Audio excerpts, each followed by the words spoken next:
जब जुलाई में मेरे घर मनीषा आई थी और मनीषा ने जो मुझे बताया नेहा और सचिन के लिए, उस बात का जवाब मुझे अभी 6 दिन पहले मिला कि वो इस बात को कंफर्म नहीं थी, इसीलिए वो ये बात, जब भी कहीं ये बात उठती तो वो अपने कदम पीछे ले लेती थी। तो मनीषा ने जब जब इस बात पे डाउट किया, अंदर ही अंदर उसे ये कह के दबा दिया जाता था कि तुझे पता नहीं है ये भाई बहन का रिश्ता है। इस वजह से मनीषा कंफर्म नहीं थी और मनीषा अपने कदम पीछे लेती गई। और बाकियों का नहीं पता, मुझे यही लगता था कि मनीषा डबल फेस। ये बात आपके सामने क्लियर हो गई। मनीषा इस पूरे केस में गलत नहीं है। सबसे ज्यादा बुरा अगर हुआ है तो वो मनीषा के साथ हुआ है। सबसे ज्यादा ठगा है तो वो मनीषा के साथ ठगा है। सबसे ज्यादा चीट हुआ है तो वो मनीषा के साथ हुआ है। हाय फ्रेंड्स, देख लिया आपने ये क्लिप। तो आखिर जो खुल जा सिमसिम वाला राज था, बंद कमरे का राज, वो खुल गया। बंद कमरे में ऐसा क्या हुआ था वो सबको सामने अब आ गया। सविता जी ने पूरी तरह से सचिन नेहा के रिश्ते को एक्सपोज करके सामने रख दिया। अब किसको धमकी देगी? पूरे यूट्यूब पे सबके पास ये राज है, सारे कमेंट सेक्शन में ये राज है। तो जैसे सविता जी ने बताया कि शबनम ने उनको बेबी शावर के टाइम पे शबनम ने उनको ऊपर जाके कहा था कि हम ऊपर इसलिए आपके पास बार बार नहीं आ पा रहे थे, हम लोग को क्यों ऐसा रूम में दे दिया, हम लोग बिल्कुल भी कंफर्टेबल नहीं है। शबनम थी, नीतू थी और नेहा थी। अब जो पूछा है उनसे पलट के कि क्यों नहीं कंफर्टेबल, कहा कि हम लेडीज़ कपड़े नहीं बदल पाएंगे, ड्रेस चेंज नहीं कर पाते, कोई बात नहीं कर पाते। सचिन आधी रात तक वहीं रहता है और फिर सुबह 8 बजे से फिर वहीं उसी कमरे में आ जाता है। वो घर कमरे से बाहर जाता ही नहीं है, सारा दिन उसी में चिपका रहता है। जबकि हम लोग के हस्बैंड नहीं आते हैं कमरे में, अगर हम लोग सारी लेडीज़ें हैं। यही चीज़ बोली थी। और उसके बाद जब सरिता जी नीचे आई और सबसे कहीं कि कोई भी हमारे पास ऊपर नहीं आया था, कोई फ़ोटो नहीं है तुम लोग की नेहा कि तुम्हारी कोई फ़ोटो हमारे बेबी बम के साथ नहीं है, तो उसी समय कुछ ऐसा हुआ कि सचिन जो है बिना खटखटाए कमरे में कुंडा खोल के अंदर आ गया था। मैं तो दवा लेने आया हूँ, नेहा दीदी दवा देने आया हूँ।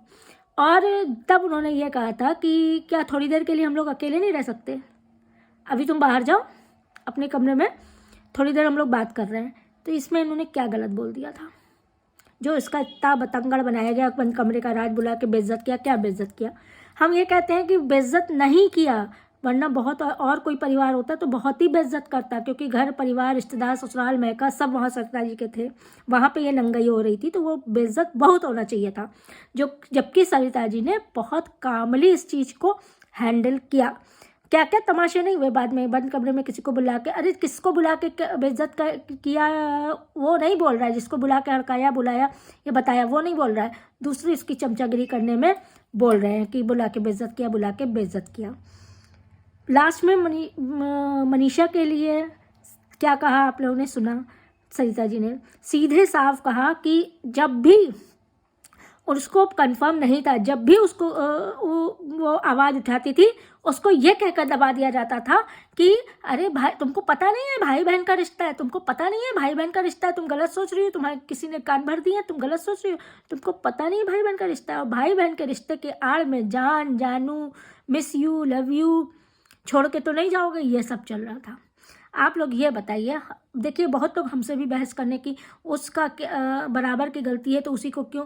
ये चैट्स और ये एक्सपोज अगर नहीं हुआ होता ना, तो जो फर्जी की बबाइन बन के बैठी है ना हाथ ऐसे उठा के आशीर्वाद देने के लिए, ये बंद ना होता। एक्सपोज होना बहुत ज़रूरी था और जो कि हुआ है। हम ये मानते हैं कि ज़्यादा गंदगी थी तो वो एक्सपोज होने के बाद चारों तरफ गू और गोबर के छींटे पड़ गए, सब बदबू फैल गई।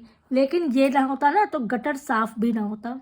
ये जो गटर कहते हैं या आप जो म्यूनसिपैलिटी वाला वो नहीं कहते हैं, सीवर का ढक्कन अगर सचिन ने नहीं खोला होता तो ये सीवर की सफाई भी ना होती।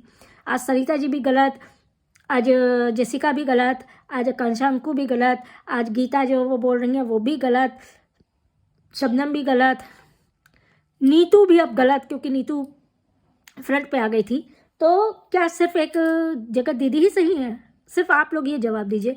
हमें आज भी बहुत कुछ हुआ कि नहीं ऐसा नहीं है, उसकी बेचारी है ना, विडो है, विडो फिसल जाती हैं, ये फिसल जाती है। हर विडो नहीं फिसलती है, हर विडो नहीं फिसलती है। विडो अपने कैरेक्टर में कायम रहती है। अगर इज्जतदार विडो है तो वो कायम रहेगी अपने ईमान पे। ये तो ऐसा कहना है तो मतलब ये है कि हर विडो को आदमी गाली दे रहा है कि विडो फिसल जाती है। बिल्कुल नहीं फिसलती। फिसलने वाली जो वैसी होती है ना कैरेक्टरलेस, वो फिसलती हैं। ढंग की और विडो जो है पूरी ज़िंदगी अपने बच्चे के नाम या केले काट देती है, लेकिन फिसलती नहीं है।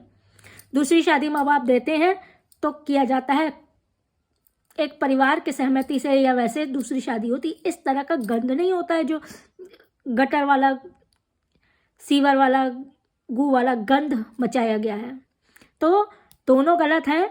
और हमारे हिसाब से एक 40 उम्र साल की अधेड़ महिला ही जो है अगर फंसा रही है और कर रही है, आदमी तो है ही है, आदमी को तो जहाँ मौका मिलेगा वहाँ जाएगा। देखिए,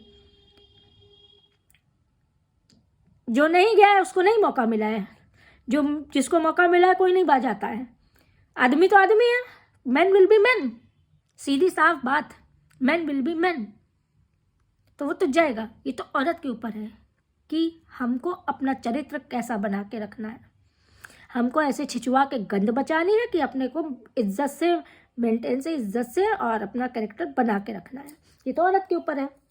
और वो भी अगर कोई बच्ची हो, 25 साल, 30 साल की, 35 साल की, कोई कम उम्री हो जिसको बहलाया फुसलाया जा सकता है। आप ये सोच लीजिए 40 साल की औरत को भी फिजिकल इतनी ज़्यादा नीड थी कि वो कोई भी चलेगा। ऐसा कोई सगा नहीं जिसको ठगा नहीं। आज सब कह रहे हैं, सबके पास प्रूफ है भाई। जेसिका गलत नहीं है जो सबसे पहले इसके स्कैम का शिकार हुई है। अंकिता गलत नहीं है जिसको धमकी इनसे और इनकी जो सहेली है ना नटकी भोपाली, उससे मिल रही। हम तो कहते हैं जिसको धमकी मिले जूता उठाओ दौड़ाओ।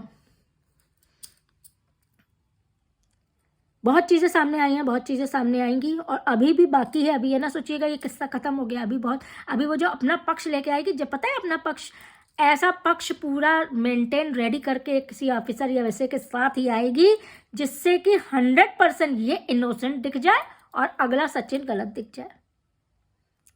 ये अपनी गलती कभी नहीं स्वीकार करेगी। जैसे जेसिका की वीडियो देखिए, दिमाग सटक गया था।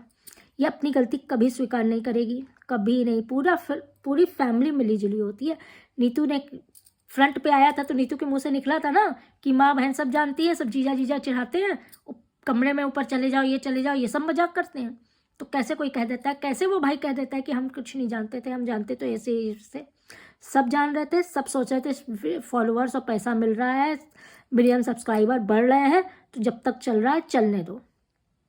लोगों को ये नहीं था कि इस तरह से ये सामने आएगा और पूरी फैमिली एक्सपोज होगी और सब खुल के अब सामने आ रहे हैं और आएंगे। जिनको लगता है कि गंद मच गई है, चैट्स नहीं लाने चाहिए थे, बिल्कुल सही है। अगर ये नहीं होता तो ये जो बबाइन बन के बैठी है ना आशीर्वाद देने के लिए, खुश रहो, मेरे जैसी बन जाओ, आपके जैसे बनना चाहती हूँ, मेरे जैसी बन जाओ, तो ये चीज़ें बंद नहीं होती। इसको लोग, इस गंद को लोग देवी बना के पूजते हैं। फिलहाल आज के इतना ही। वीडियो लाइक कर दीजिएगा, चैनल सब्सक्राइब कर दीजिएगा, कमेंट में अपनी राय प्लीज़ ज़रूर बताइएगा। आप लोग मेरी बात से कितना सहमत हैं।